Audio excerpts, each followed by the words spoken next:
श्रोता भाई बहनों से केवल इतना सा निवेदन है कि जिस भूमि को, जिस मकान को, जिस जमीन को, जिस जायदाद को आप बनाना चाहते हैं, जिस प्लाट को आप निर्मित करना चाहते हैं, कई कई घर ऐसे किराए के मकान में रहते थे तो अच्छे रहते थे, जब से घर बनाया प्रवेश करा तब से रो रहे हैं। 25 बार वास्तु शास्त्री वालों को बुला लिया, उसने यहाँ से सीढ़ी तोड़ दो, यहाँ से बना दो, यहाँ बाथरूम तोड़ दो, यहाँ से बना दो, ये पीछे से रास्ता कर दो, यहाँ से बना दो। ईमानदारी से कहना, पहले के समय में क्या वास्तु शास्त्री होते थे? नहीं। घर के बुजुर्ग कहते थे यहाँ कमरा बना दे बेटा, बेटा कमरा बना देता, यहाँ रसोई घर बना दे बेटा। घर के बुजुर्ग कहते थे वहाँ कमरा बनता था, घर के बुजुर्ग कहते थे वहाँ पर भोजन बनता था। उसके बाद उनके घर में शांति होती थी, फिर भी उनके घर में समृद्धि होती थी, लक्ष्मी की कोई कमी नहीं होती थी। कमाते कम थे पर देश की जिंदगी जीते थे, सुखमय जीवन जीते थे। आज के जमाने में बेटा कमा रहा, बहू कमा रही, पोता कमा रहा, पोती कमा रही, दादा कमा रहा, सारा घर कमा रहा, उसके बाद भी सुख और समृद्धि और शांति नहीं है, उसके बाद भी आनंद की अनुभूति नहीं है, उसके बाद भी हमेशा रोना केवल सुख का होता है। जरा सा घर में 4 लोग रह रहे हैं पर चारों के मुंह भगोने जैसे रहते हैं, एक तबेले जैसा मुंह, एक भगोने जैसा मुंह, एक थाली जैसा मुंह, एक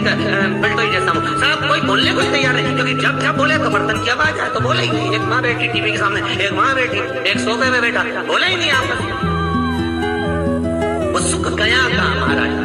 कई लोगों के मैसेज आते हैं, गुरुजी हम बड़े दुखी हैं। कारण क्या है? बस कारण इतना सा है कि आपने जब मकान का निर्माण कराया, वास्तु शास्त्री को बुलाया, इंजीनियर को बुलाया, सब ठेकेदार को बुलाया, सबको बुलाकर मकान, प्लाट, जमीन, जायदाद सब दिखवाया, पर आपने उस भूमि पर पद्म पुराण कहती है, धेनु मानस कहती है, स्कंद पुराण कहती है कि उस प्लाट पर आपने 3 दिन तक एक गौ माता को नहीं बांधा। 3 दिन तक एक गाय को उस प्लाट पर बांध कर चारा खिलाते।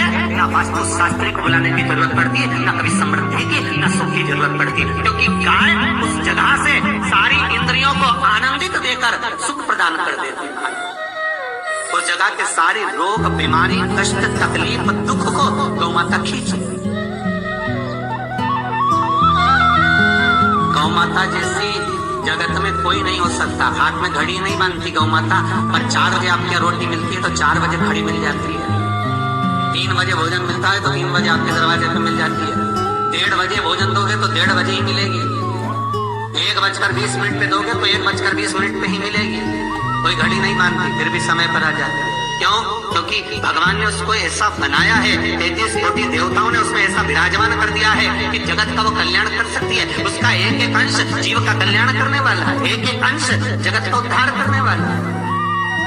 पर हम ये आज के युग में हम उसको भूल गए। आज के युग में हम ये सोचते हैं कि वास्तु शास्त्री को बुला लें, वो ये बता दे, हमने ये फ्लैट बनाया, हमने ये मकान बनाया, इसकी छत कैसी, इसका कमरा कैसा, वो बता देगा, सब कुछ बता देगा। उसके बाद भी लोगों को क्या सुख नहीं, उसके बाद भी शांति।